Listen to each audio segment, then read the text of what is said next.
Well, hello, everybody. Welcome to Show to V with Mike G, the show of life, the show of Mezcal, show of trombone, divinity, Harvard, Evan Meeker. Today's guest is the wonderful director of Vino de Mezcal, Rodel Maguey, Misty Kalkofen, the powerful German last name.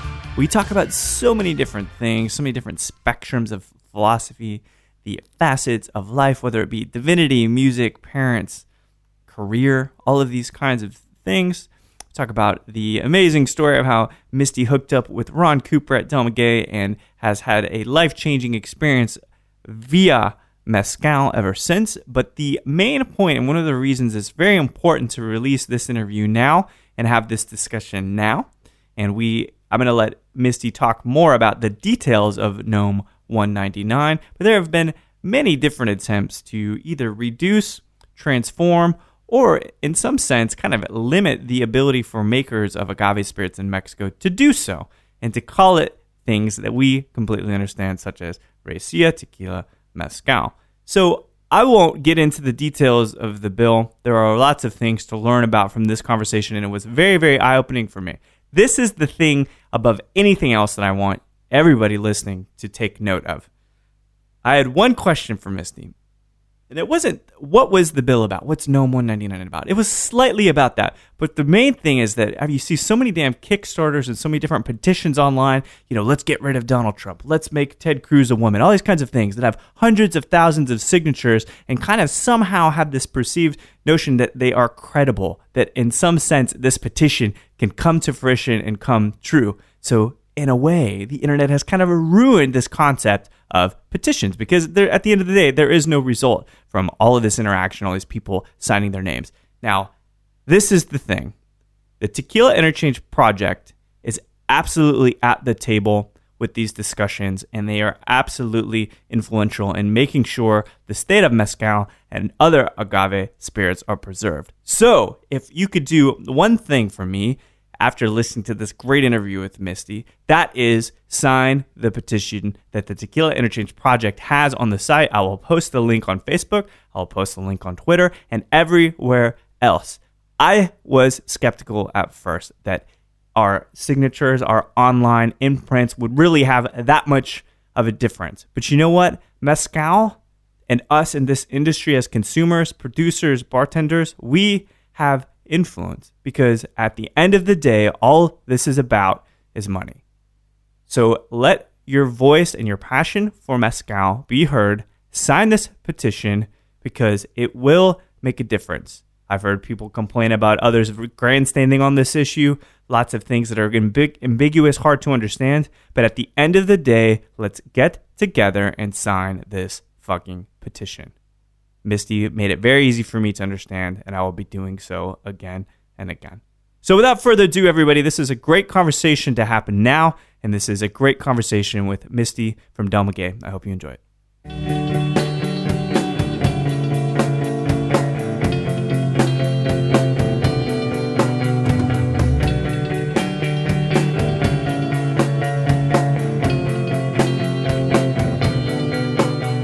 Midnight Cowboy was great. We tasted through a lot of what you're seeing here. Yeah. Some special little bottles that we brought. We might be doing a little special project with them. So. Very cool. Yeah.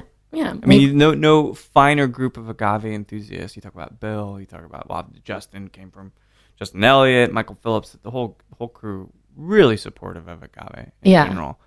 Do you feel like making mistakes in that venue because it's so dark? Like you could get away with shit. Well, I mean, when you're on the clock. What? So that's a good point. You're sitting across from Bill and he's spitting, and it makes me feel like, oh, I know. I guess I'm supposed to spit now. Isn't that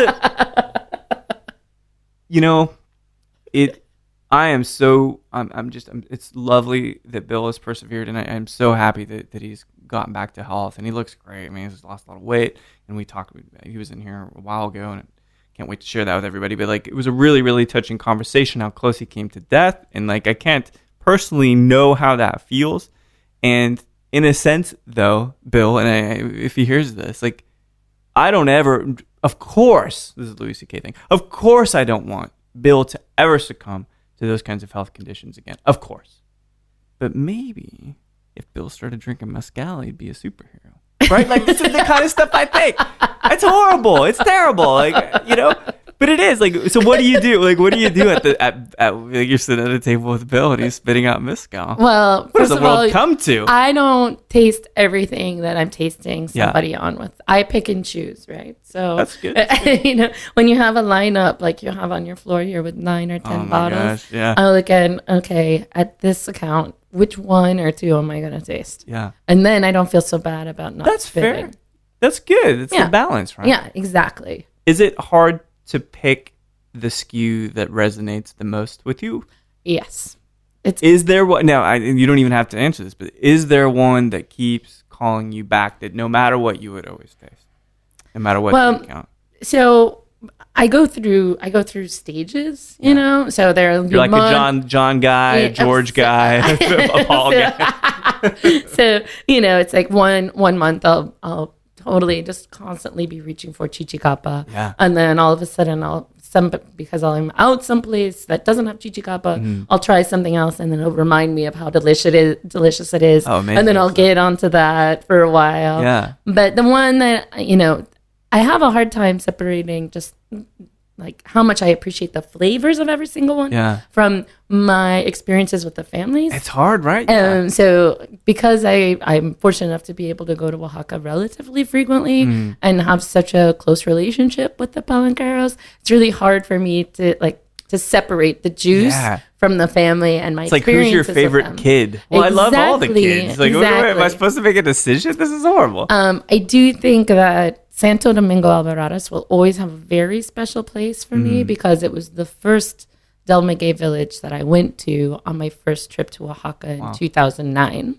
Oh, and that's a while ago now. I'll never forget that, you know, like what that day was like, and being with them for the very first time.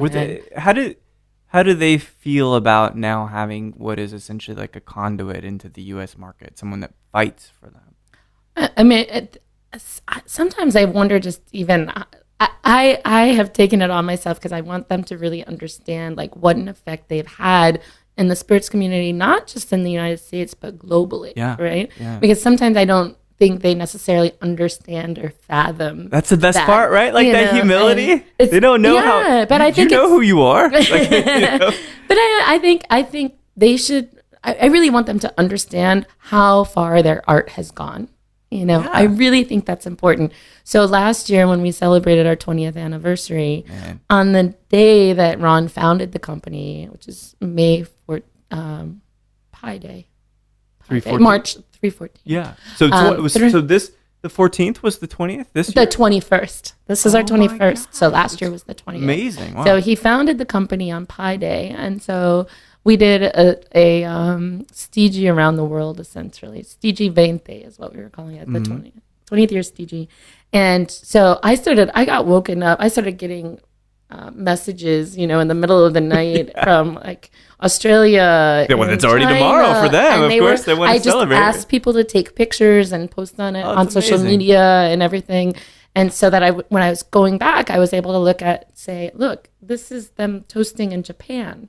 This is people toasting, you know, and ask them to hold bottles so I could show the producers. Yeah. They were all celebrating the fact that we've all been family together for 20 years now, you know, just to try and give them a better idea of the scope of what they do. Did you catch a moment? Like, I imagine that there's some moment that sets in where they were like, and I always relate this back to music, but like they've made it, you know? They made it, but that doesn't. The humility and like I don't know. It probably isn't like that, right? It's not like that. I'm just doing my thing. Yeah, you know? Exactly. I think it's more important for them to be able to talk about opportunity. You know, for them, it's all about opportunity. For example, the family in Santo Domingo, their oldest daughter is now a lawyer in Oaxaca City, and education is extremely important to our palenquero. So to be able to offer that to his daughter, to have her be the first person in the village to go to college, not just go to college, but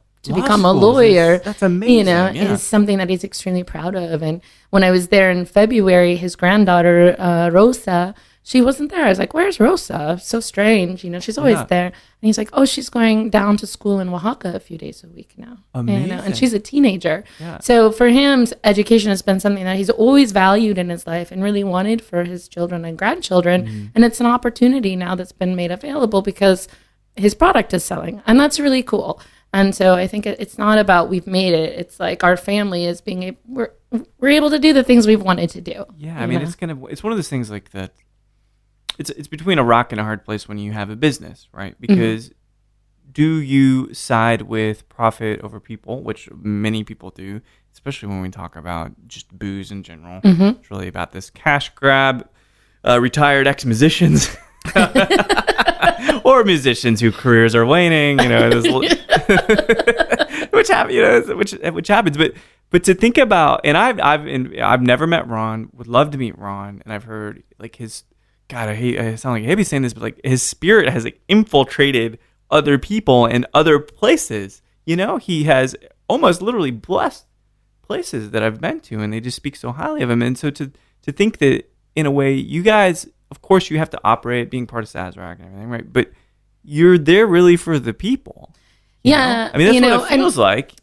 Del Maguey is still Del Maguey. Sazerac's our importer. Yeah. That's it. Yeah, importer, right. Del Maguey is Del Maguey. Yeah, like Sazerac's not going to tell you guys what to do. They're just making sure they can bring it in. For us, it's a great way for us to be able to get product to you guys in a timely fashion is to have a great importer, right? Yeah, absolutely.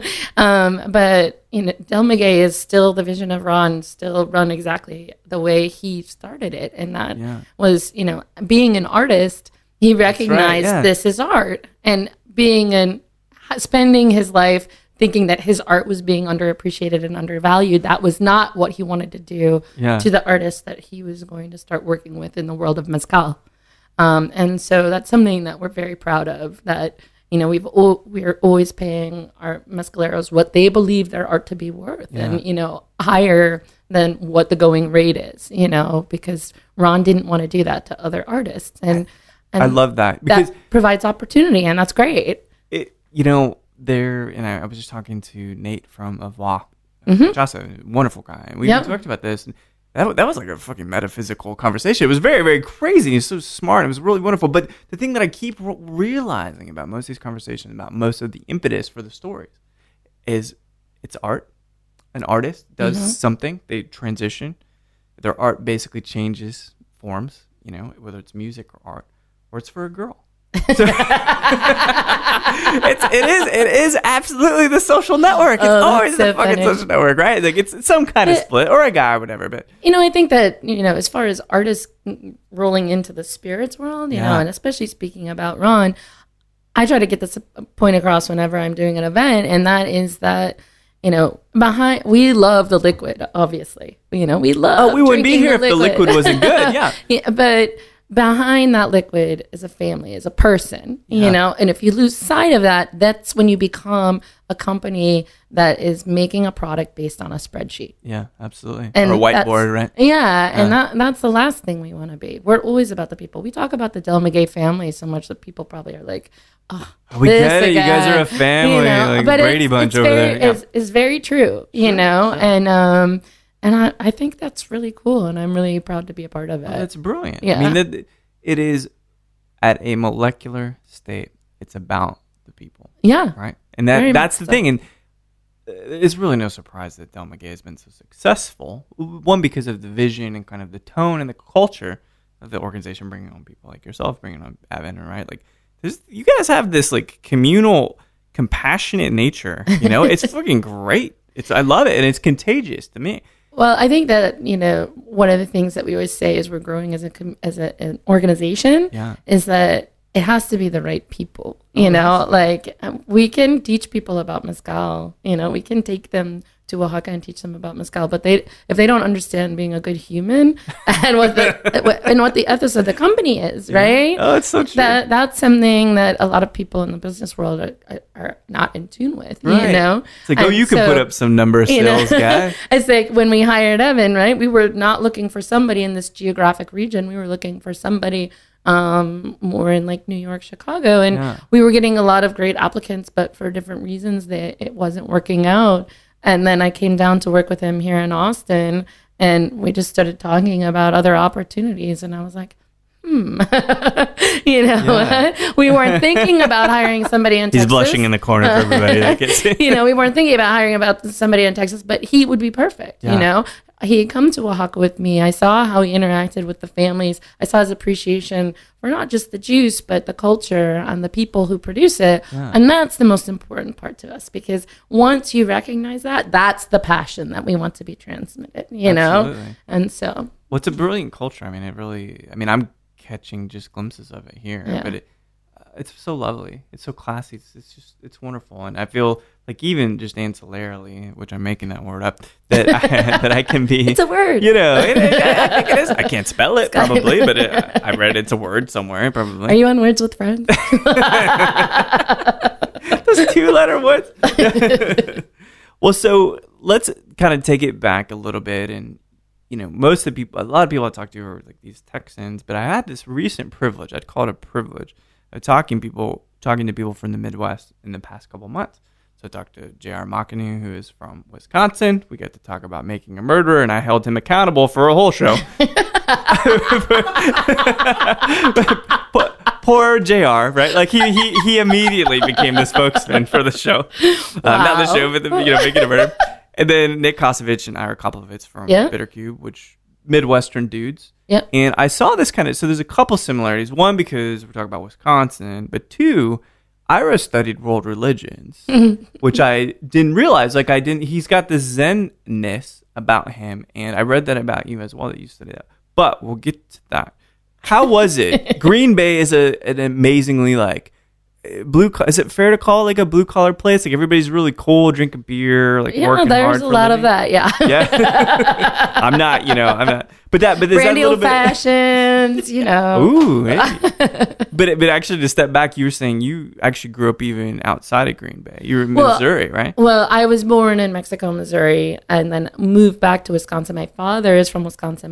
My mother is from Missouri. Okay. So I was born in Missouri, but then we moved back to Wisconsin when I was in kindergarten. Okay, so pretty young still. Yeah. Did your folks separate? That No. happens sometimes. Okay, cool. No. So that's also They're another still common together. thread, They're mind on you. a cruise right now, Those retired and lucky on a cruise. Where I'd like to be in my 50s or 60s even. Well, they're in their 80s, but That's even better. yeah, right. Well, of course, in my 80s, I want to be on a cruise. I probably won't wear pants at all in my 80s. I'm weaning off of them now. This is just a nicety to you guys that I have them on here. But it's just comfortable, Like the Under Armour shorts, no one's gonna know. No one's gonna see me. So, at any rate, Missouri, you move into Green Bay. Then at that point, your folks moved to Green Bay. Yeah. How is it growing up in Green Bay? Green Bay was great. It just, for me, it was a wonderful place to grow up. My oldest sister still lives there, and raised her kids there, and my parents still live there, obviously. It was great, but I definitely wanted to, I was ready to move to something bigger when I graduated high school. What kinds of stuff in high school were you into? I've met a lot of drama people. I meet a lot of music people. Science, music. Yeah. Which performance or writing? No, I sang. I played the violin. I played the piano. I played the organ, and I played the trombone. No kidding. Yeah. Where did this amazing just rush of musical influence come from? Your folks or just? Both of my sisters played instruments, and I was the youngest. My sisters were 5.5 and 8.5 years older than I was. Oh, wow. Okay. And so it was one of those things where I just always wanted to do everything that they were doing. Well, sure. And so one played piano and organ, and the other played violin. So I learned all of that. And then So I always you went up to them because you played all three. I tried to one up them always, kind of one. And so I played all of those and then learned trombone as well. That's amazing. Yeah. Trombone is not easy. It's not easy, And but it was fun, man. I bet it's fun. Like, I remember, because I was in symphonic band and jazz band. And jazz band is so much fun. One of the best experiences of my life, playing a jazz band. I was the guitarist in a jazz band. Like, I still didn't get girls, but I felt cooler. It was an upgrade from symphonic band playing saxophone. My nephew is in high school now, and he's an amazing musician actually, and he plays saxophone in the jazz band. Ooh. So it's been fun to watch him at his performances, and the girls kind of swooning to a certain degree. Does it bring back memories for you at all? As a No, not at all. No, you blocked it out, haven't you? Trying to get the... No, I think it was because I was also in marching band, so you had to wear those. I was just gonna... Yeah, the weird outfits. Yeah, and the hats. Not all that sexy. So strange hat. Is it that? But the thing that's really been, at least for me, that was good with band is it builds a good social circle. Yeah. Like at least you got some friends. Like, oh yeah, you're awkward or not awkward all together, right? Like that's definitely. I mean, who the hell? And we took good trips. Yes, right. We took good trips. So, So you've got this amazing kind of just like collection of talent, this natural talent you're playing, organ, violin. So were you in orchestra as well? Mm-hmm. Once I got to high school, I was more interested in the band side of things. Okay. So I went more towards band, and then they got me involved in like swing choir and stuff that as well. But do you like singing then as well? I do, but I've kind of, over years of working in really loud nightclubs, I've kind of destroyed my voice. Well, maybe you got that whole Billie Holiday sexy, like kind of gravelly thing now going on. I'm a tenor. I used to be I was definitely an alto before, but I'm definitely a tenor now. See, that's something. You know what? If you do radio, that's actually especially helpful. Because it's like, well, my voice is like this, but if I've been singing, it drops like about an octave and a half. It's really, really, really wonderful. So then you're kind of doing the music thing. Was that what you wanted to do in college, or you said like I want? No, I was also a gigantic nerd. Well, what does that mean? It means I excelled academically, and so that's not nerddom. I don't know how to call it.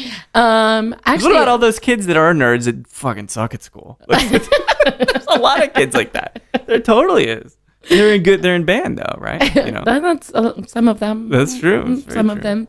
No, so I went to school thinking that I was going to be a doctor, honestly. What kind of doctor? I wasn't really sure. But I was on the pre-med track because I didn't know what I wanted to do, honestly. Yeah. But I had always excelled in math and sciences, and I was like, well, let's just do this and see what happens. So, I presume you left town to go to college? Yeah, I went to Drake University in Des Moines, Iowa. Wow. And are you sure that was an upgrade from Green Bay?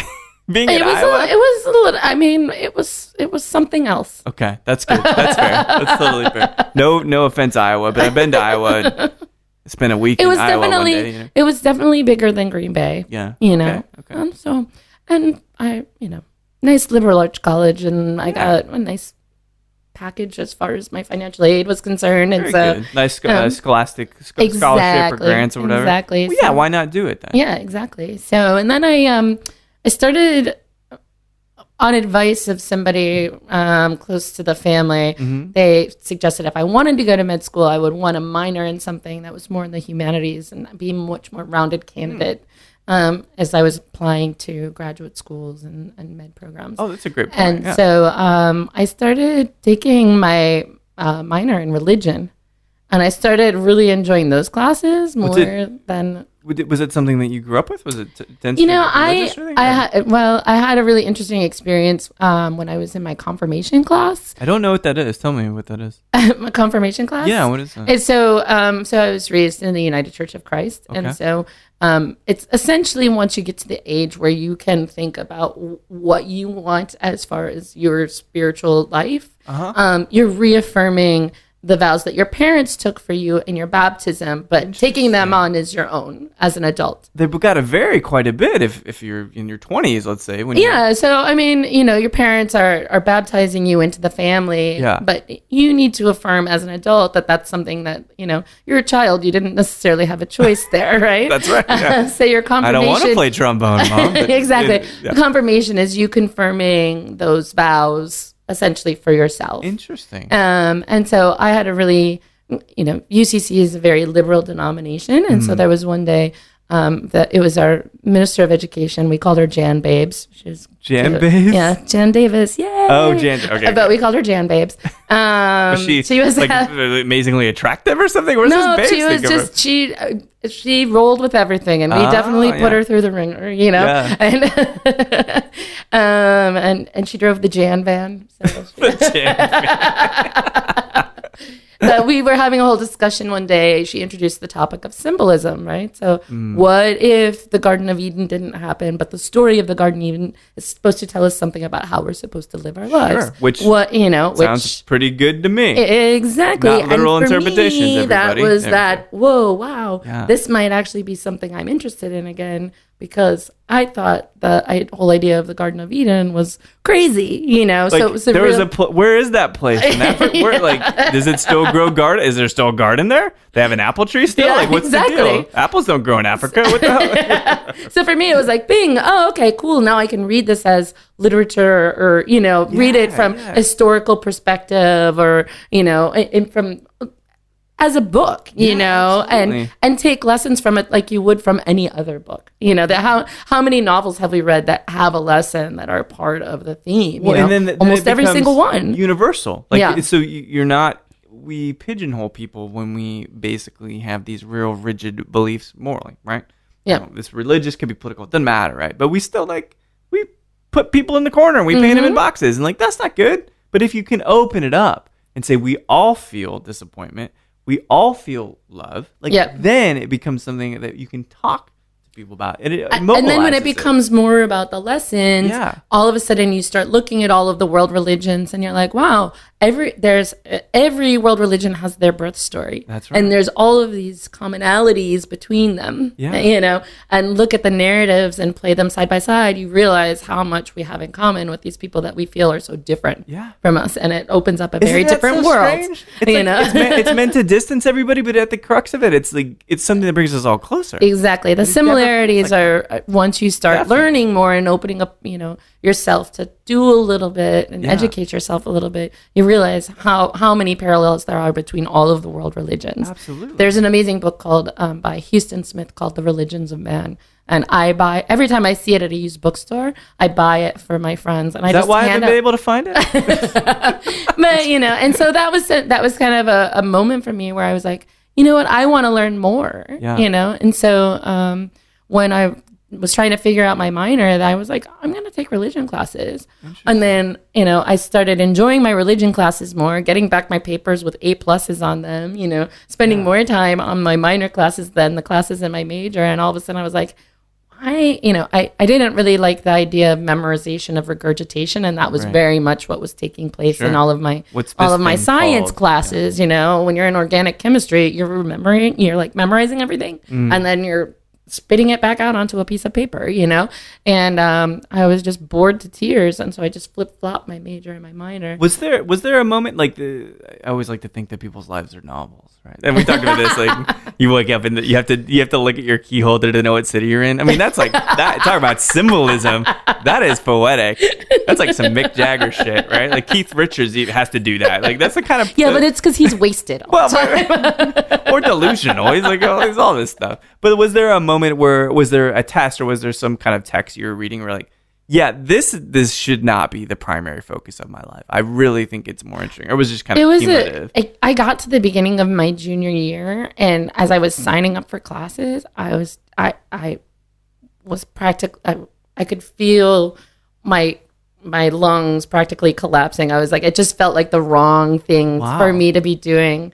And so I called my older sister who had gone, she was the only person in my family who had gone to immediate family that had gone to college.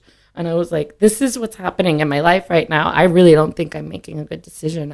I don't think I'm going to be happy And she was like, pull the ripcord now, she's like, if it's leaving school, it's leaving school. If you feel like switching your major and your minor, I'd already taken enough classes in the sciences to have my minor in biology. And so I completed my minor. So I had 2 years where all I did was focus on fulfilling my major in religion. It kind of like create the headspace for you that you felt free again? Yeah, totally. And it was really cool to be doing it at such a small university with a small program in religion, because once I got through the basic courses, I was creating my own classes with professors. So, amazing. And it was just me, or if there was another person who might be interested, one or two other people. But so I was able to really focus courses on the things that I was interested in studying, and like liberation theologies and things of that nature. And marketing and religion, which is like the greatest thing. Sorry. Well, I am starting my new religion next week. Oh, Stay tuned. Well, it's easy. It's easy to find investors for that. That's the great part about religion. There's always investors. I figure that in an election year, it's perfect timing. Especially this one. Everybody's looking for an answer. Like, man, I don't know. These guys, they just don't talk to me. Like, this guy looks weird and this guy looks dumb. Like, what am I getting? And wingus and dingus. That's what we've got. A lot of wingus and dinguses. And I'm not going to tell you on which side either, because that's beyond the point. But so it seems like, though, this is all working out, kind of shakes out. You're like, yes, I'm going to focus on it was called a religion degree? Yeah. Okay. So focusing on religion, and then kind of, you obviously, I think this is leading to master's work. It sounds like it. Yeah. And if I recall, that was another big shift or another big move for you, right? Yeah. So I did very well in my studies in undergrad once I changed my major. Oh, I bet. And so I got accepted at Harvard Divinity School, and that's how I ended up in Boston. Sobering was that moment? Actually, it was really amazing. It's a little bit of a long story, but I had applied to several schools that I was interested in as my first choice, Harvard being one of them, and then a couple of schools that I would have been okay with, but I probably would have done a little bit of work there and then tried to transfer to another school. And I had gotten a notice of being declined from one of my top schools, and I was freaking out. Whoa, what? I was like, what am I going to do? In my mind, I was thinking, I was looking at all the flyers around campus, like planting trees in Africa. I was like, I don't know what I'm going to do if I don't get into graduate school,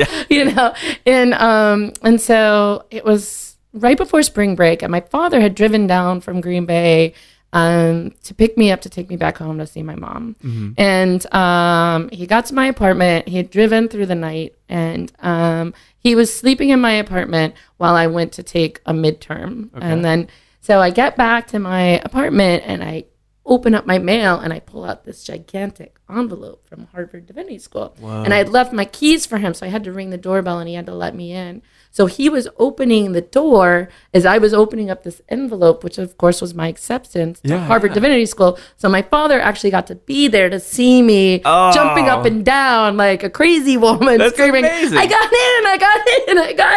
in. And he's like, well, that's good. We're not paying for it. He was like, you could tell I'd woken him up. His hair was all wonky. And he was like, I don't know what's going on at my Harvard. That's amazing. So it was nice for him to be able to be there and share that moment with me, Wow. So that's talk about symbolic. Right? Yeah. So brief tangent, but are you close with your dad, I imagine? Yeah, I'm close with my parents. I always like to say to a certain degree, because my sisters were so much older than I were, and they had a very close relationship with one another, and I was so much younger. It was very rare when we were at a point in time where we had a lot in common until we were much, much older. So that's how it works. So it's kind of like being an only child, down there when you're the youngest by it's like several years. It's when it's the stratification between parent versus kid. Right? Yeah. Like until you get older, you can't talk about dirty shit. You just and my sisters were always very cool and did cool stuff with me and tried to incorporate me into whatever activities they were doing, which I really appreciated. But it's really you don't have a lot in common. Yeah, it's kind of like affirmative sister action at that point. Just they're being nice. Yeah. Do they really appreciate this time? I don't know. Maybe, but thank you for. So I think in that case you end up spending a lot more time with your parents, when you're younger, and so you build a nice bond there. Well, that's amazing. So about how long from that moment where you realize you're accepted into Harvard, did that change it? You're like, all right, chapter whatever starts. I was scared to death. Why? I don't know. I was very intimidated by just the word Harvard, and I had come out and visited the school and talked to people, and you have when I was here visiting before I was accepted, there were a lot of people visiting. Or are you saying like when you were? Oh, right. Sorry. When I was at Harvard visiting, what state am I in? I've got the key card holder right here. Hang on, you're in Austin this week. Okay, cool. Thank you. Texas. When I was visiting Harvard, there were a lot of people there from larger universities that had like larger programs and like classic language studies and things like that are actually important when you're going to study like the part of religion that I was interested in. What was the specific like part? Textual criticism. So I was interested in kind of the history in between what would have been the Old and New Testament, like intertestamental literature, and also like the time of Jesus. So like kind of that's an area of a lot of flux, but it's necessary to be able to read Greek and things of that nature. And I had been studying that at Drake and a one-on-one with one of my professors, but a lot of these people at the larger universities had access to a lot more things, and I was like, and they were very proud about what they had done, and they were really talking about it. And that wasn't really my style. I was just sitting there listening, and getting extremely intimidated and feeling like I wasn't necessarily like worthy, maybe. No, not that, but I just thought that they might have had opportunities that I didn't have available to me because of the schools that they were going to in comparison to Drake. I didn't find out until much later that one of the many reasons that I was accepted into Harvard was the fact that because I had been going to school at Drake and had been working one-on-one with a professor in my language studies, we were focusing predominantly on the New Testament, and I had translated most of the New Testament while I was in those last 2 years of my university. And most of the people sitting around me had studied the classic Greek and Koine Greek have similarities, but there are some differences as well. Okay. So the fact that I had already translated the majority of the New Testament was one of the things that actually helped me to get into Harvard. Well, yeah, no one in this room has done that. Like I'm looking at Evan, like, what have you translated? Like, I can hardly read Faulkner. Like, I don't know what she's working. I'm at a loss. Like that's an insane. That's a great accomplishment. So it was. I was like, okay, Misty, maybe you should get a little bit more self-confidence. Yeah, I mean, they don't just accept anybody into Harvard. At least I don't think they do. I hope not. So, how was that experience overall? Was it enlightening? Oh, studying at Harvard? Yeah. Yeah, I mean, I learned a lot about myself, and I learned a lot about the people around me too. And a lot. Was it good or bad learning about the people around you? It was good and bad. Yeah. I had some classes that were extremely frustrating. Classes that I was hoping, like a class on racism and religion, that I was hoping was going to result in some serious dialogue. Yeah. But when everybody is clouded in so much political correctness that there's no actual discussion about the issues. Oh, it sucks, doesn't it? And you can feel, you're like, I'm pretty sure the dude sitting to my right is a total racist. But he's been taught in how to speak, in such a way that he doesn't come off being that. Yeah. And so there were some frustrations like that when you're trying to look at religion and culture. Doesn't that bother you? Doesn't it bother you that I like talking about things, like specific things. Yeah. And this comes down to the gnome too, right? Which we'll talk about in a second. But like everybody just talks, but they're not saying anything, and they're kind of just painting this niceness over everything, and we never really get down to the truth of the matter. And academia can contribute to that. But that's like the kind of like the modern. In a conversation we had before the mic was rolling, like, do you feel that that's dangerous for language? That people are talking a lot, but they're not really saying anything. Yeah. I mean, I think it's dangerous for language, but I think it's dangerous in society as well. And I understand, as we were talking before, it's like sometimes you have to leave things out of the conversation. Sure. But I also think that sometimes things have to come to the forefront so that you can have a real conversation about them.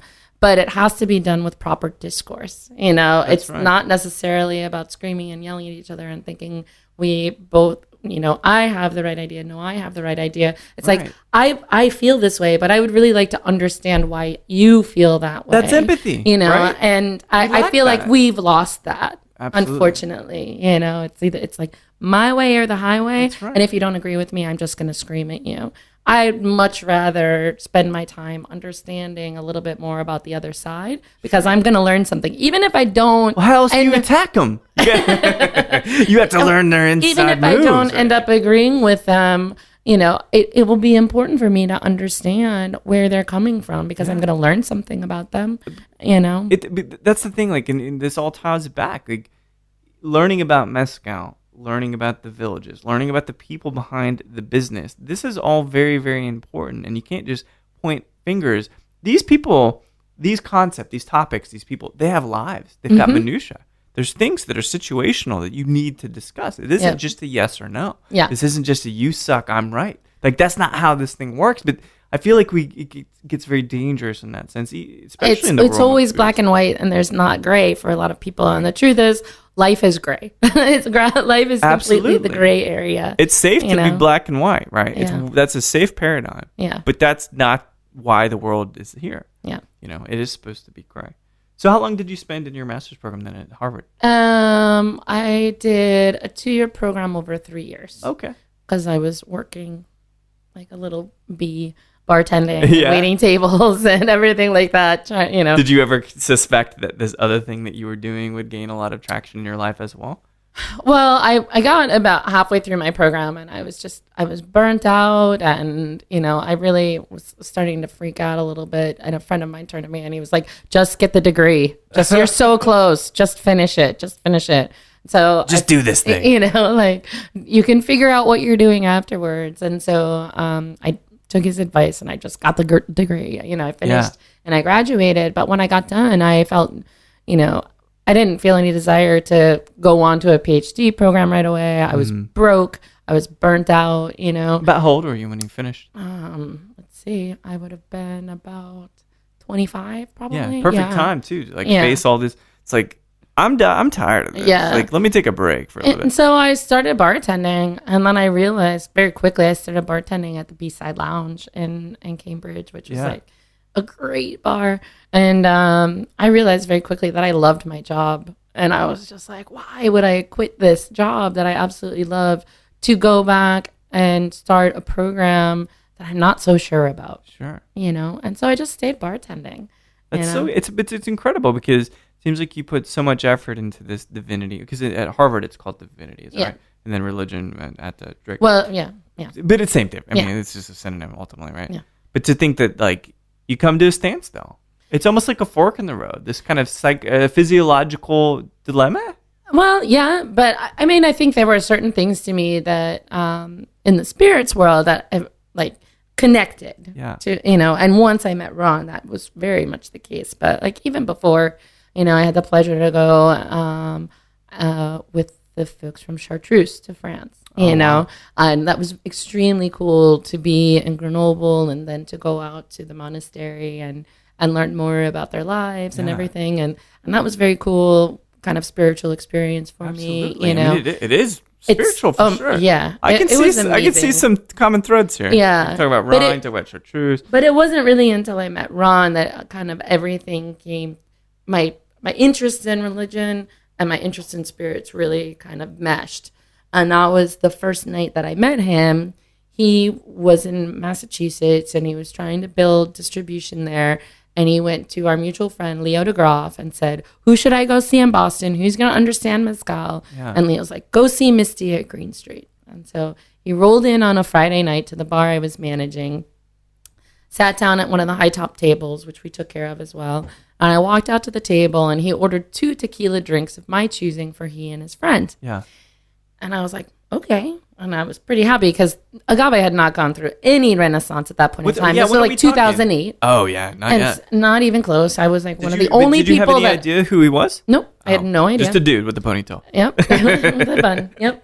And so I was like, interesting. Somebody drinking tequila. Cool. I was one of the only people drinking tequila, And so I get behind the bar, I'm making the drinks, and he's just watching everything that I'm doing, looking at the back bar and everything. Take the drinks out, go back to check on them. These are great, thank you. And then a couple seats open up at the bar, so he moves over to the bar and starts pulling the bottles out of the bag in the fan palm baskets. And so I walked over and I'm like, who are you? Really, what have you done? No. And so he told me that Leo had sent him, and then he just started pouring samples for me. Like, thankfully, it was like a slow Friday night because then normally this would not be able to take place. And so he started pouring samples for me and explaining each of the marks that he was pulling out. And I really appreciated it. It resonated with me right away that every single mark had a story about the family and the village, and he always referenced ritual use. Interesting. And that it was connected with culture and history. Right. And for me, that resonated with a lot of the things that I had studied in religion, especially when you start talking about ritual, Yeah. And so just that night changed the trajectory for me, really. Yeah. And he came back about a week later to work with the distributor again, invited me out for dinner, and we had like a 2.5 hour dinner talking about the ritual use of mezcal. Sure. Wow. Yeah. And we just became fast friends, and I was in Oaxaca a year later, less than a year later. That's incredible. Yeah. Did you, because imagine, again, we're at a crossroads, right? So there's these like stamps. So you've got music, and then you're like, I'm going to give it up for academia, and then kind of move into I'm going to be a doctor. Yeah, doctor? Fuck yeah, I'll be a doctor. Right? Well, all right. I'll be a doctor, but I want to be a soft Patch Adams-y kind of doctor. So I have to have something to kind of fall back on. So you've got the religion that kind of like buffers that. And you're like, well, actually, you know what? Religion heals people. No, I'm kidding. But so you flip it, and so you have this kind of this shift again, and but it's all still in common. It's not like you've advanced. It all just builds off of each other. Yeah. So being in the industry and saying, well, I don't really want to pursue the PhD program at Harvard or anywhere really necessarily in divinity. Did you start taking the industry serious and think like, well, I want to own my own place, or I want to be a brand ambassador? Did you think about those kinds of things as well? Well, I loved bartending. Yeah. I really, really loved bartending. And really the only reason I stopped bartending is that I started having problems with my joints. Like, oh, really? Yeah. And shaking so much? Yeah, just repetitive motion, after almost 20 years. It's so, but that is a brilliant, so Ian Griffith from White Lion was in town, and wonderful dude, got to meet him a couple times. But anyway, so he came in, and he started White Lion because his joints hurt. Yeah. I'm like, oh, it was born out of necessity. Yeah. So sometimes like these kinds of changes in careers, like they're born from things that our bodies just can't deal with the stress anymore. Yeah. And so I put the fix in with Ron to work with him 3 years before he hired me. Really? Because I was working at Drink in Boston, and I was that's a great spot. I was just in pain at the end of every shift, and I loved working at that bar so much. I loved working with John Gertzen and Josie Packard and Scott Marshall, like such a great team. But I was just in so much pain. And so Ron was in New York. I took the train down to New York and sat down with him one afternoon, and I was like, here's the deal. I know you're not ready to hire anybody. I know you're still building this brand. Yeah. I mean, it was like 17 years in, but still building the brand or whatever. 12 years in, 13 years in, whatever it was. I was like, but when you're ready to start hiring people, will you please think of me? And I explained to him kind of where I was at. And he was like, okay. And then every 6 months after that, he would kind of check in, give me a shout, and call me and be like, I haven't forgotten about our conversation. It's still not there yet. How are you doing? How are your risks doing? Like checking. Was it getting worse? Like along the I had to leave drink because that was there were certain things about how that bar was built that were really detrimental to my wrist. Yeah. And so I had to leave that job, and I got another job, and that made my wrists better, that other joints worse, so it was just kind of biding time. That's right. And so about almost 3 years to the day after I had that conversation with me, they offered me a job. That's amazing. Yeah. And so it was never about Does it ever become about the money? Because it seems like such a spiritual journey that it would never be about. No. For me, the most important thing is when I realized I needed to leave the bar world, the bartending, is that I needed to work for a brand that I believed in, start to finish. It's hard, right? I don't have a poker face, at all. And I'd fallen in love with agave, and so I really wanted it to be in the world of agave. But there weren't a lot of brands that I could really speak about the way I could speak about this brand, you know. And you picked the one. Yeah. No, it picked me. That's even more poetic. It picked you. Well, so Evan, I have a problem. Yeah, so let's use this. This is the perfect mile marker to talk about now the foray into Mezcal or foray into agave. And so we've been sipping the the Bien Picado with Tobala heads that Judah from Vago was so grateful that he gave me a bottle. It's 53.9. I think this guy, really lovely. When talking Mezcal with you, I don't even want to get into it. It's all good. Like, this is a brilliant Acalino bottle. Love it. Copper distilled, et cetera, et cetera. Yeah. So you did have a problem, however, and that was that your copita was empty. And Evan is so wonderfully pouring us. Is this the barrel? This is the barrel, yeah. Yeah. A moment of silence for the barrel. Which I love because it's agave Karwinski. Yep. Right? So the cool thing about Austin is we actually have a lot of Karwinski that grows. Oh, here. cool. If you go down to East 7th Street, for example, and just look, they're lined up in the middle of the road. They were decorative, but then they started growing and kind of populating. That's what I'm keeping my eye on because it's a lovely varietal and very, very muddy and forest floor-ish, musky, Yeah, I mean, that's a note that you kind of get in any Karwinski. Yeah. There's that nose that is like a little bit dusty, a little bit dirty, so whether you're talking barril or this is the hotel room that people do heroin in. This is what this is what the carpet smells like. Like, just put in the most elegant possible. Yeah. Okay. What is the proof on this guy? This one's 49. 49. Oh, wow. Yeah. Oh, yes. Please bless the podcast. TGV. Roasted. Thank you. Man, this is good. That's a great moment. I mean, I hope this is only the beginning of getting to talk Mezcal with wonderful people that really love it and have been imbibed with its spirit, not just the spirit. Yeah. Wordplay there. Thank you very much. So 49%. This comes from which? Santa Catarina, Minas. Oh, Minas. So okay. it's made in clay. Yeah. And 2 times distilled butter. in clay. Mm-hmm. And the proofing process, you guys are using water to bring it down, or just the colas and the puntas? Yeah. Okay. Man, lovely smell too. Yeah. So this is a great way to eject us into yet another chapter of Misty's life, and that is the Mezcal chapter. Yeah, the Mezcal. So what year did you start? You said it was 3 years, almost to the day. Is that 2011 or 12? It'll be 3 years on Friday.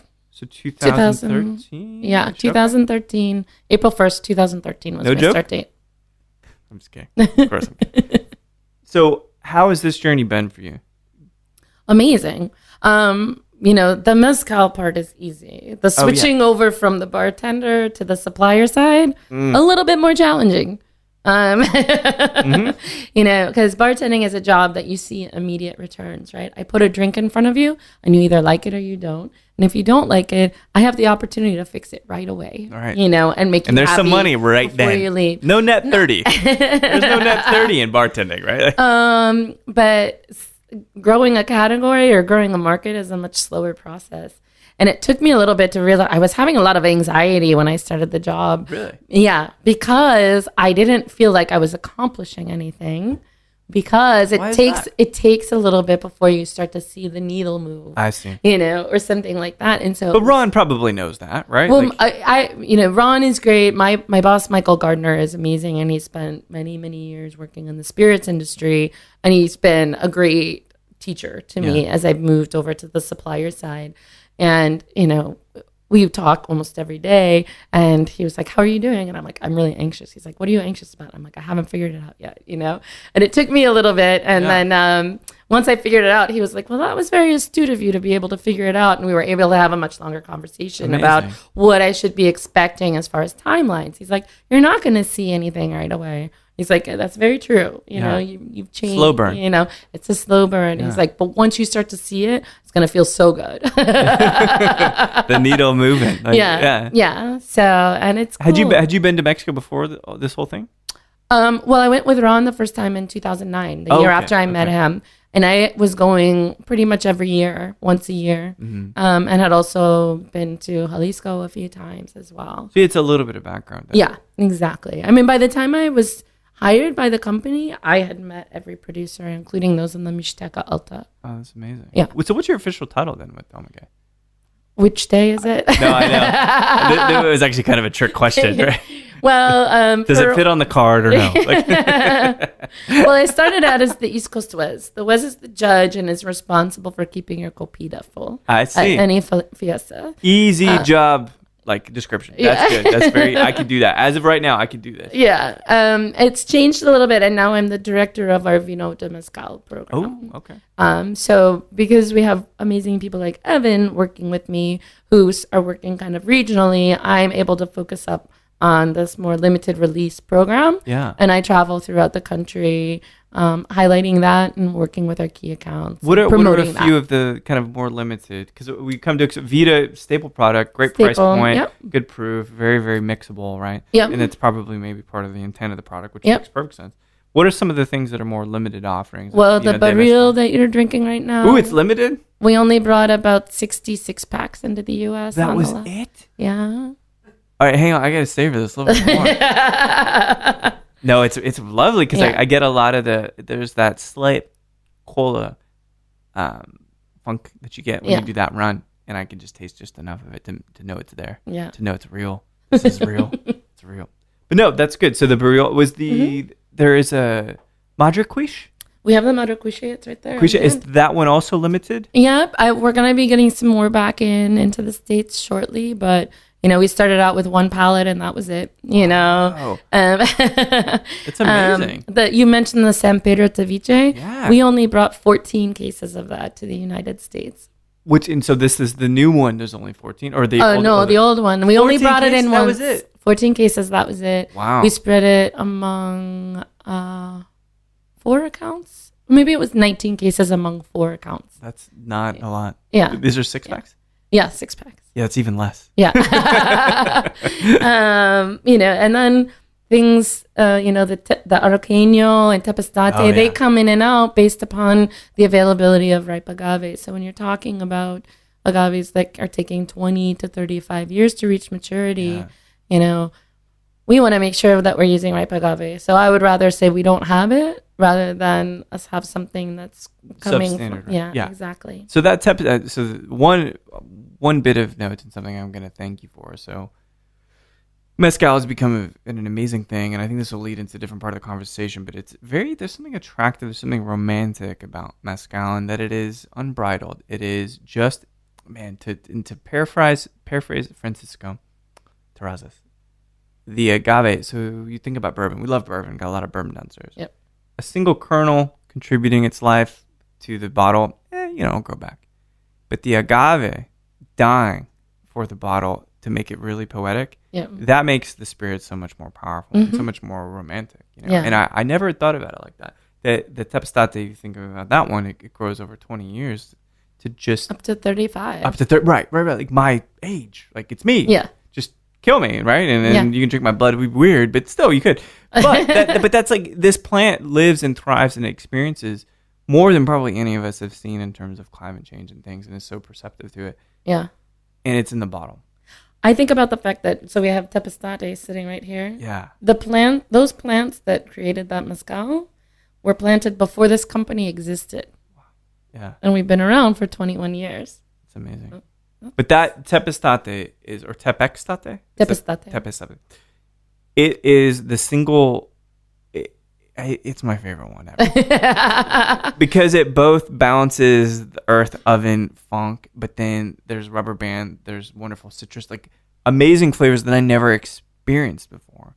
And that, like, while I was trying to learn how to distill, like it just had this wonderful kind of cadence between the two of them. And I'm forever changed because of that bottle of mezcal more than any other. So thank you guys. for that. I mean, because assuming that I do good work, thank you. If I do bad work, like just like don't take credit. It's like we condemn him, right? Like, well, I'll thank the real person the next time I'm in Oaxaca. It is. It's magical, right? And so mezcal becomes this category that you have had a hand in, making it more relevant culturally, obviously moving more cases. And with the growth and with the maturity, there are a lot of dangers. Mm-hmm. There are regulatory dangers, which we'll talk about. There are also perception dangers. We talk about production. There's people taking shortcuts, all these kinds of things. But the one I'd like to talk about is Gnome 199, because and I had nothing to do with our conversation even, but I just posted something that said, hey, I'm a unilingual white guy, but I can read okay. And I would love to see it translated so I could get into the details. Mezcalistas, they posted a great like kind of simplification of the article, but we'll talk about this. Experience Mezcal has a really great... I heard that one as well. Francisco mentioned that. But going back to when we were talking about wanting to know the details and talk about something, I don't want to say anything unless I can go to the source material. Yeah. So is there a kind of like a nice way or an open way that you can describe what's at risk here with Gnome 199? Well, there's a few things. I suspect there's at least 3 things in most articles that I read. But. The biggest one is who would be allowed to use the word agave.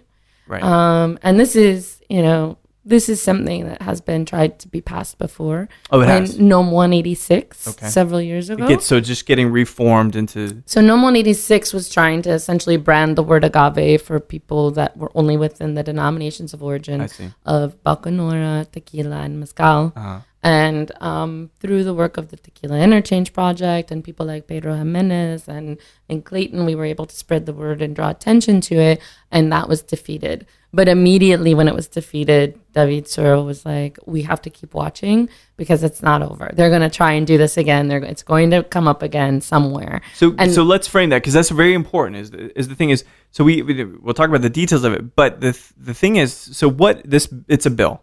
So let's kind of equate it to how we work here. Let's just talk like Texas legislation, right? So it's a bill drafted by legislation or? Yeah. So the norms say what mezcal can be, what the gnomes are. What's the best way to describe it? I might not do the best job of this. I'm like, where are you, David? Oh, don't worry. I'm going to ask him. I have to ask him as well. Yeah. But he'll have a much better description of it. But it is essentially a bill. Yeah. And it goes through a series of steps. Okay. It's introduced, and then there's a reading period, and then it goes through certain levels of legislation for them to look at it.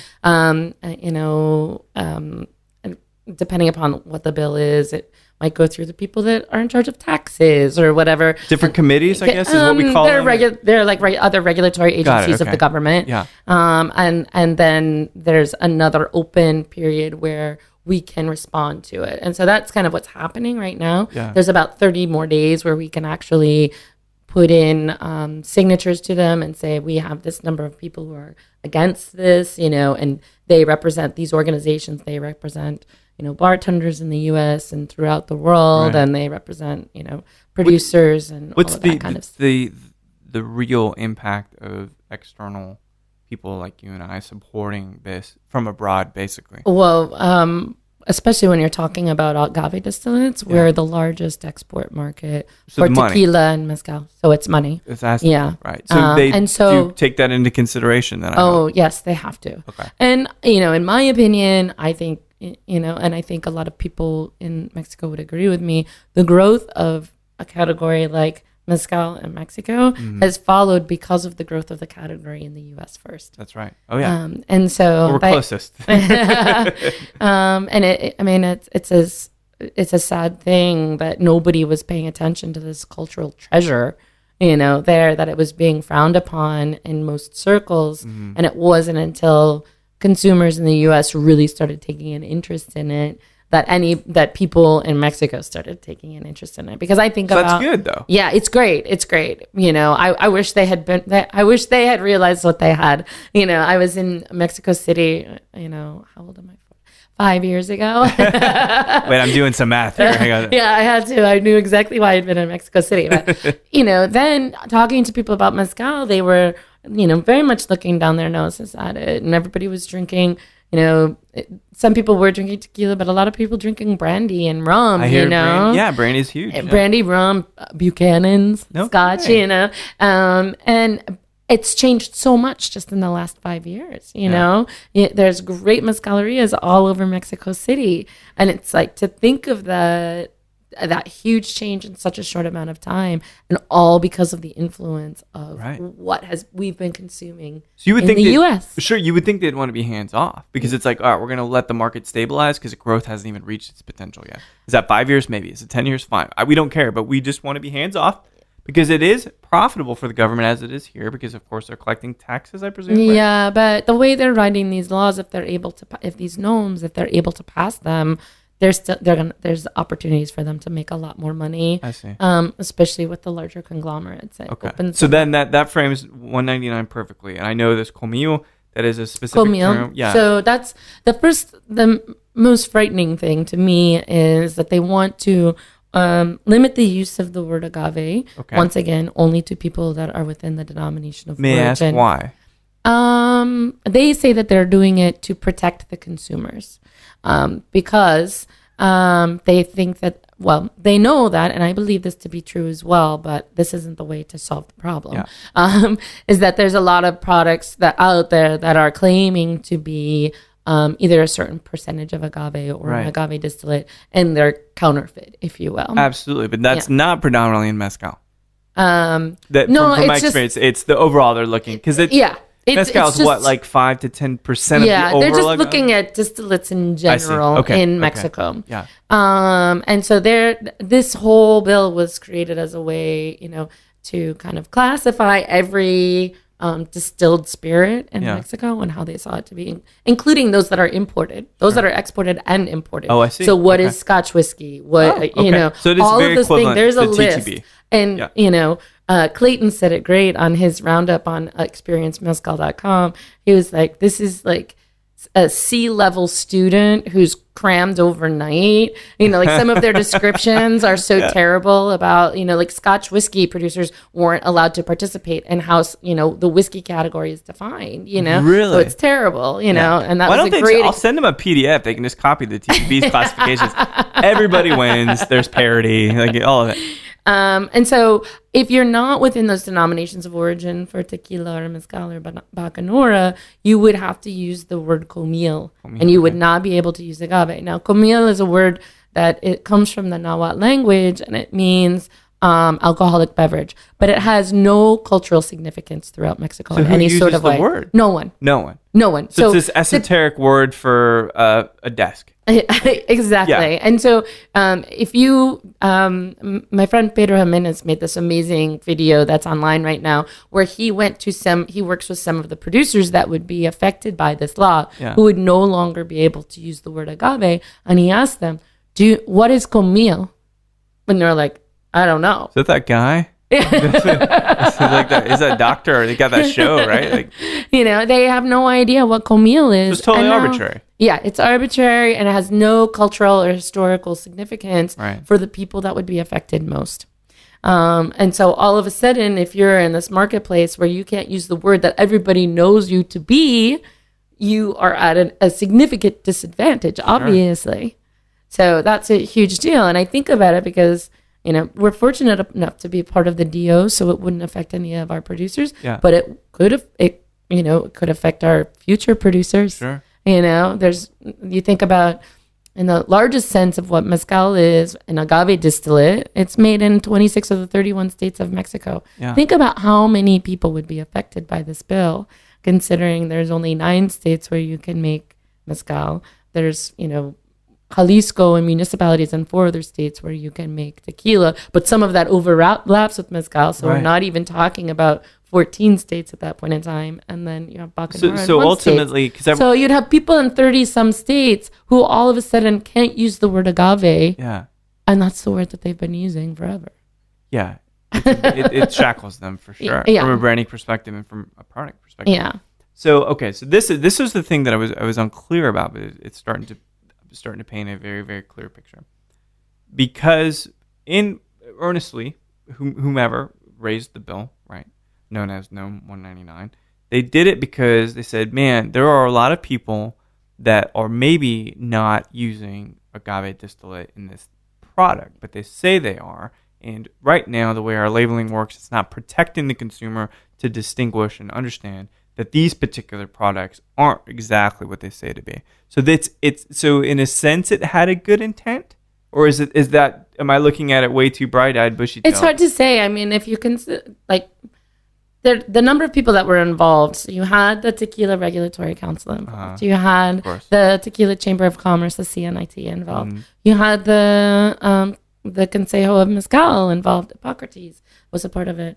Then you had Pernod Ricard, Diageo, and the two largest beer distributors as well, because it's all alcoholic beverages. So it also lists, it lists what a cocktail can be. There's even, there's danger in that, because you only, what was it, Evan? I forget the percentage. It's like something like 25%. If you can say that you're offering a mezcal beverage for like a ready to drink, but actually only 25% of the alcohol in that beverage has to be mezcal. I see. So if you made a ready to drink beverage and it only had half an ounce of mezcal in it out of the total 2 ounces of liquor, and the other ounce and a half was a cane spirit or something, you could still say it was a mezcal beverage. Yeah, that's a weird one even here. Like, yeah. You need you ready to drink. Yeah. Right? And so, there's all sorts of, the comil is a very large part of it, but, there's regulation. Part of the regulation is that they're asking producers of products like Sotol and Raicilla that they have to pay for essentially not their certification, but they have the regulators to come and make sure they're doing everything properly and to get their raw materials certified, if you will. But unfortunately, there's nobody certifying in those regions. Raicilla doesn't have a DO. Yeah, right. So what does that mean then? What are they trying to accomplish? Send a guy out to say something that they don't know what they're saying? Like, it doesn't make a lot of sense. There's a lot of things that are, considering you're talking about a very poor country, people just don't have the financial means to do. And maybe not even the academic needs. Yeah. To like understand and kind of clarify that stuff. So, Raicilla would be hit very hard because they're not paying attention to the kind of geographic designation of Raicilla doesn't have a DO, but there's a very specific geographic designation where Raicilla, as we think about it, has been produced in Jalisco and along the coast, and but not all of Jalisco. Yeah. The way the legislation is written and as to what Raicilla it is includes all of Jalisco. So you have these small producers who are producing their version of mezcal that they use a regional name for, such as Chacolo, which is around the Colima volcano, but in Jalisco, they would have to call their product Raicilla now. I see. It's just strange. It's not paying attention to the true culture and history of the regional beverages, and it's leaving it open. One of the examples that Clayton had on his roundup is that now you've created this beverage called comil, right? If this passes, there's nothing stopping a large transnational company from coming in, setting up an industrial production anywhere outside of the DO and creating this beverage that is the new comil of Mexico and becoming this competitor for resources. And they become an export. So that's potentially why the trademark was.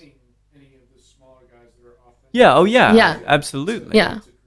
Do you suspect that that's why the trademark's been filed for comil, is to protect?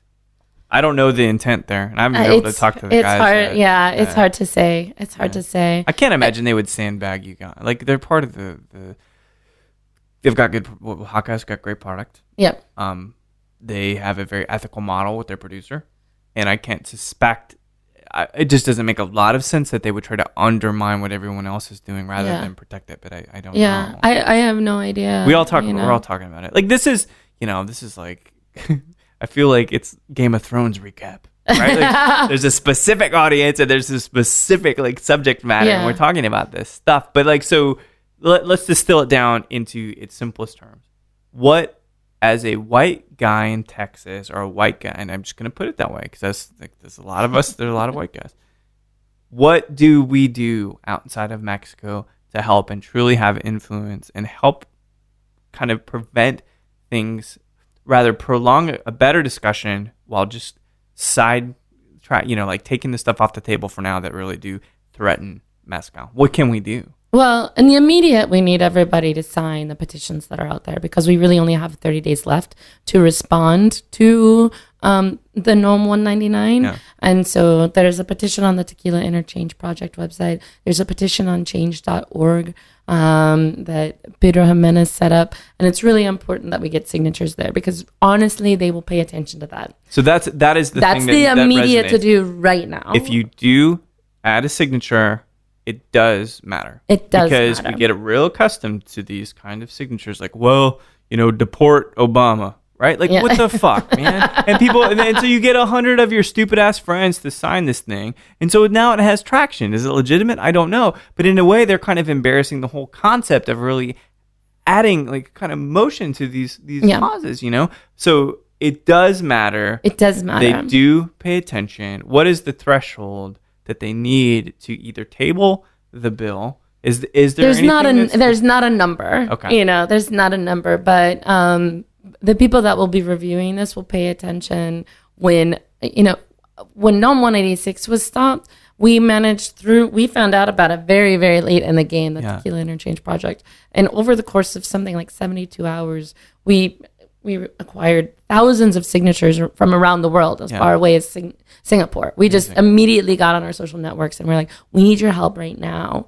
And, they respond to that. If all of a sudden they think that bartenders are not going to be huge threat, right? Purchasing products or, Oh, okay. So this is good. This helps me to frame it because I want to also socialize this, in whatever ways I can, because of course we're here enjoying Mezcal. We want to preserve the Mezcal, and the culture and the spirit. Well, and I think it's just important to consider that all of the people that are most threatened by the legislation in regards to the word comio, those are the future spirits that you want to be imbibing here in the U.S. That's right. And if this goes through, there's a very good chance that they are not going to be able to continue what they're doing, and you're not going to have the opportunity to experience them, whether in Mexico or in the States. And raicilla being the biggest at risk, it sounds like. Well, raicilla, certain people who are making raicilla right now would be protected, but other small cultural beverages that would get kind of lumped into raicilla that aren't raicilla would be more at risk because they don't have any cultural connection to what the producers of raicilla are. Right. They have their own, the way Mezcal works, we have this denomination of origin of Mezcal, but it's really hard. What is Mezcal? Because it's different from village to village and region to region. Absolutely. And so, the ideal situation would be that Mezcal was opened up as the denomination of origin. We had much smaller organizations that knew more about the regional use of a product and the regional production of a product that could really say, this is what this should be, rather than something that's so broad and tries to encompass a beverage that's so diverse. There's nothing, I can't find one bottle that I think, oh, this is Mezcal. Right. All of those are Mezcal. Multifaceted. Everything that you have downstairs on your shelf is a Mezcal. Yeah. And there's not one bottle that is like, oh, this is the perfect example. No, there's no prototype for Mezcal. It's too varied, and we only have access to the tiniest little tip of the iceberg, right? Yeah. So there's got to be a better way. I agree. No, but that's good for me because I need bite-sized things that I can action. I don't want to just talk about something. Yeah. I want to make sure that we understand it and we understand what's at risk and that we can do something about it. And the thing is, again, if in fact we coalesce into a movement, we coalesce into a narrative globally, it sounds like. Yeah. That will somehow, it'll be like on the back of their mind. Like, well, fuck, the market impact. Like, if we do this, we're all going to be really, really hurting financially. Yeah, that's what it comes down to always, right? Oh, it does. It definitely, when in a piece of legislation like that, it always comes down to finances. Yeah. And it's... I should always remember, like, what's it about? Money? Oh, it's money. Money. Sorry, I forgot. Well, you consider, China was just opened up to 100% blue agave tequila within the last year. So if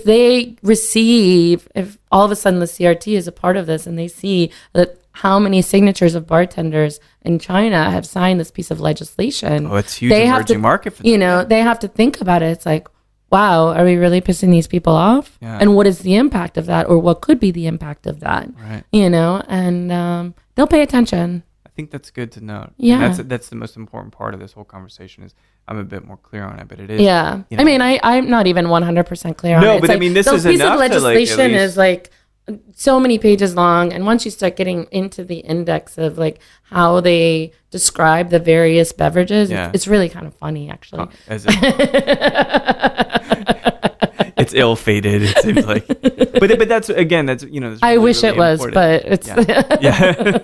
Please don't assume anything. No, right, and that's good. And so, we'll stand aligned here behind making sure that we sign these kinds of things to protect Mezcal, because it comes back to it. In murder and Mezcal, it's always about money.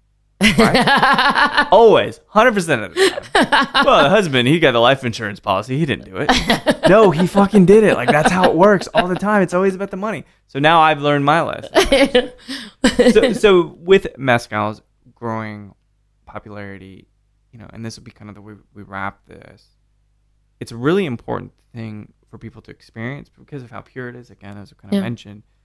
What does the future of this look like? Regulations aside, but like just pure production, pure growing capacity. Like, where are we going to be in 10 years? I mean, it's an exciting time and also a really scary time for me. I say that all the time. Yeah. It's like, hey, Evan, can I have some Madre Cuche? I get really emotional when I talk about this. Wait, hold on. I want to get emotional. No, I mean, talking about the future of Mezcal, you know, because... it's really cool to see other great brands coming onto the market, you know, and it's cool to know that I work for the brand that really you guys started it, you know, but to see other people making the good choice and like following the model and making, long-term relationships with their producers, you know, that's really cool, you know. So there's a lot of people doing it right and there's a lot of people doing it wrong. So there's two sides of this, you know. I think we have some serious issues that we need to tackle with sustainability. Yeah. And there's the human sustainability. It's like we need to make sure that the people that are making this product are taken care of. And then there's the biological sustainability. You know, we're not so many, you know, we're not talking about a gin where you can get several harvests of your choice of grain, you know, or vodka. And we're not talking about wine where you have 100-year-old vines, you know. It's a very different thing. We go back to it. Yeah. You take it, it doesn't regrow. That's actually one of the benefits of Sotol, right? Like, is that the root system is still preserved. So there's something there, but like agave, it dies for you. It dies for us, you know. So it's, for me, I think it's extremely important that we're asking the right questions, right? You know, I always say to people when I'm doing trainings and I'm talking to consumers, I'm like, I'm not expecting you to only drink Del Maguey. I'm not expecting you to only have Del Maguey in your back bar. But what I do expect of you is to ask good questions about the brands that you're looking at and that you're choosing. You know, are you using mature agave? Are you replanting? What are your plans for sustainability? Yeah. What do you do with your wastewater? You know, what you know, and your what is the main peril, or rather the main danger of wastewater? What typically, like, so you let's say you have a spent ferment or something right out of this still, like, and you just toss it, like, that's detrimental to the we're still kind of unclear about what could happen in water sources. So do you want to take a chance about, you know, especially as the category grows, right? You know, there might be a limit to what an ecology can hold as far as wastewater is concerned. So you're just saying, what is your plan? It's time to talk about it and plan for it. Yeah, like think about it now, not 20 years from now, right. You know. So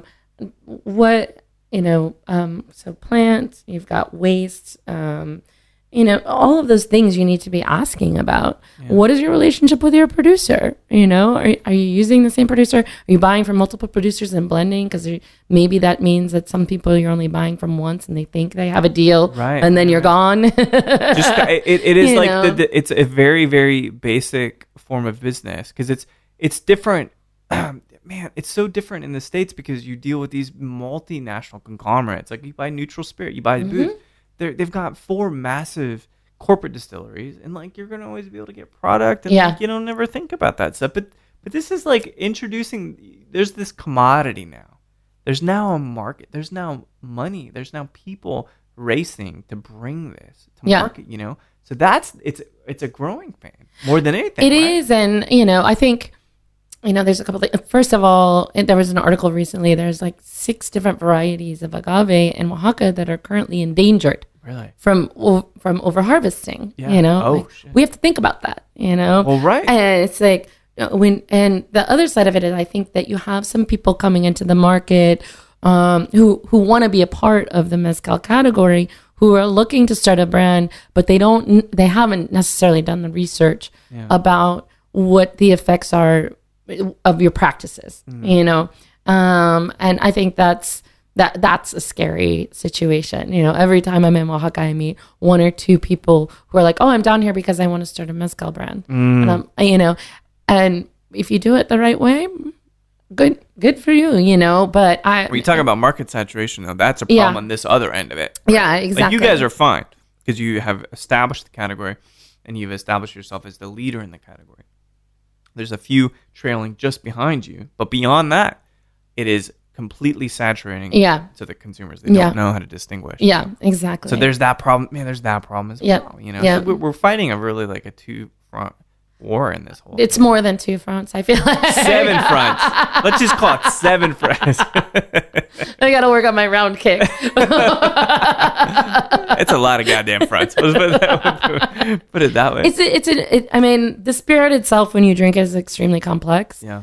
But the market and the environment that the spirit is in is even more complex than the spirit itself. Oh my gosh, yeah. And more so than any other distilled spirit out there. Yeah. So you guys have really amazing lineup, and we've been able to try the barrio. Barrio. Thank you. So wait, when did you start learning Spanish? I knew 0 Spanish on my first trip to Oaxaca. Okay. And my Spanish is still It's better. It's better, but it's still not even close to there. But it's fun now when I go. One of my last trips to Santo Domingo, one of the daughters came to me and she goes, "I remember when you didn't know any Spanish." See, there you go. That's a win. It's a small victory, so to speak. Right? I remember your first visit. You didn't know any Spanish. But you have like this amazing collection of things. We can always expect maybe the wrong word, but we'll always see the Vita, which we should, right? You'll always see the Vita, the original 4 villages, which are Santo Domingo Alvaradas, Chichicapa, Manero, and San Luis del Rio. So these are staple products you'll always see. And the Pachuga and the Iberico as well are good. pretty solid, But then you talk about the Tepestate. And Tobala. Okay, cool. So that's good. I mean, it's a great foundation for the line, but then we were able to taste that barrio. We were able to taste the Madre Cuiche, which is excellent as I'm sipping it now. Again, like really forced. I love this. Do we have time for one more story? Yeah, go ahead, please. I love the My Madre digits Cuiche. won't run out on the computer. We can talk about I love the Madre Cuiche for a few reasons. But so Pasiano Nolasco Cruz is our palenquero, and San Luis del Rio, along with his son Marcos. And on my first trip to Oaxaca in 2009, Marcos had just come back from the States. And he was really missing the States and wanted to go back. And, he was not so sure about working at the Palenque and everything. And we had a large group of bartenders on that trip, an awesome group on that trip. It was like Jim Meehan and Phil Ward and Julio Bermejo was on that trip. Just really cool group.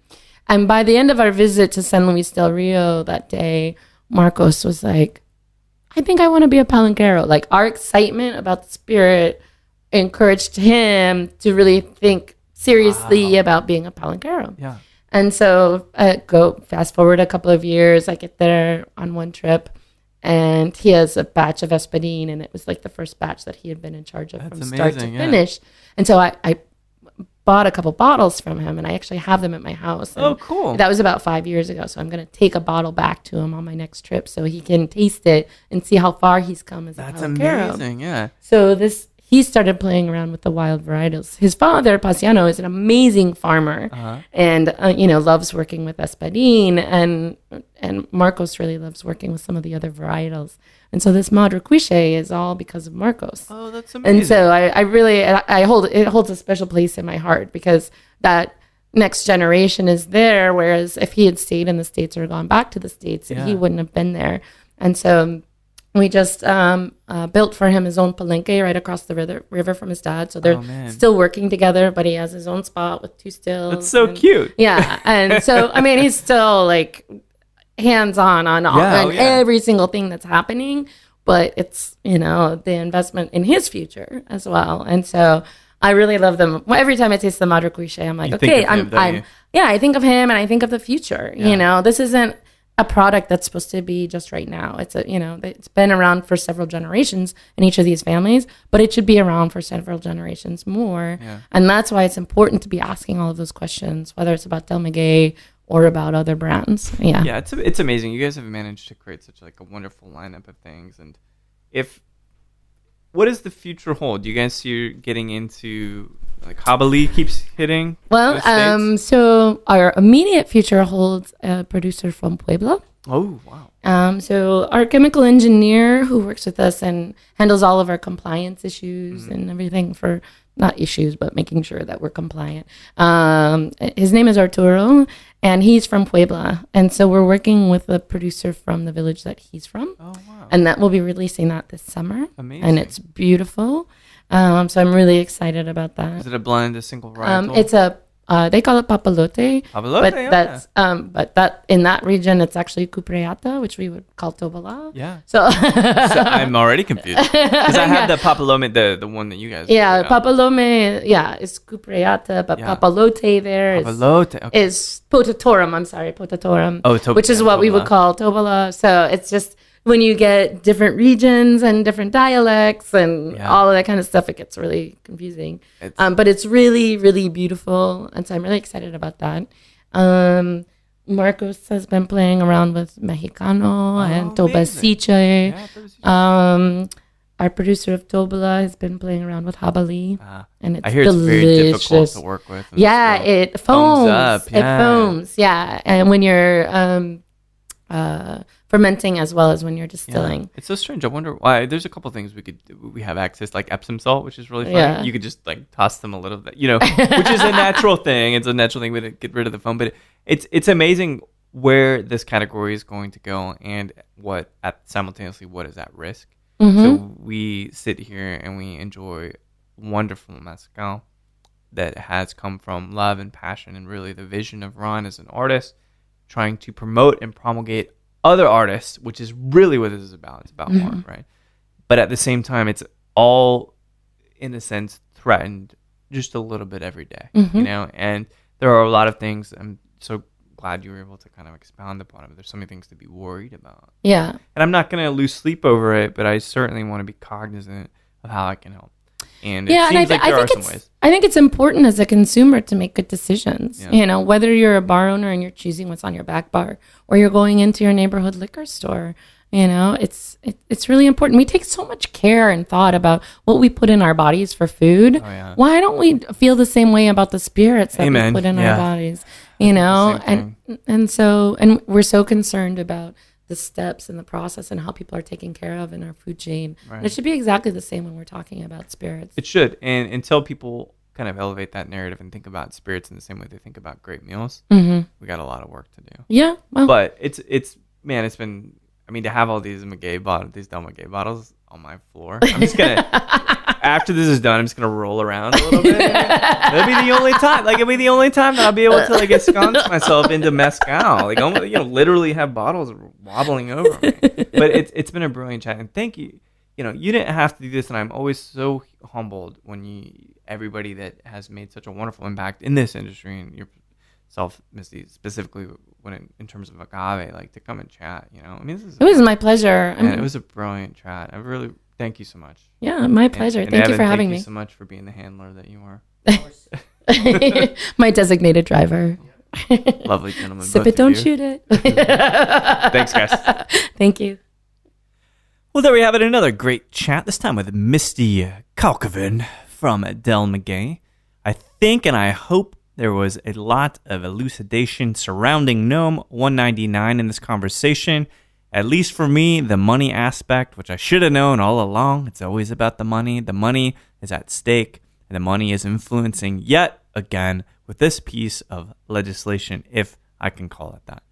So I'll let you make up your own mind about Misty's take on this threat, essentially to agave spirits and mezcal, of course.